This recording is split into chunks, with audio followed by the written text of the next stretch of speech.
You ask Tiger to solve. This deals with linear equations with one unknown. The final result is h equals 98.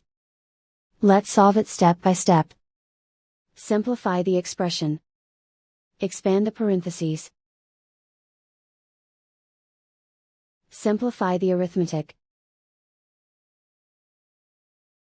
Group all constants on the right side of the equation.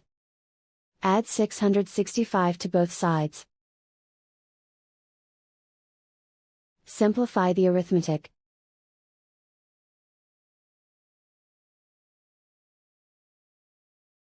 Isolate the h. Divide both sides by 7. Simplify the fraction.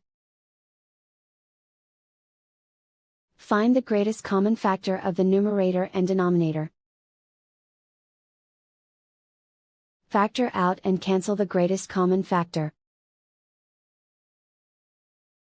And so the final result is h equals 98.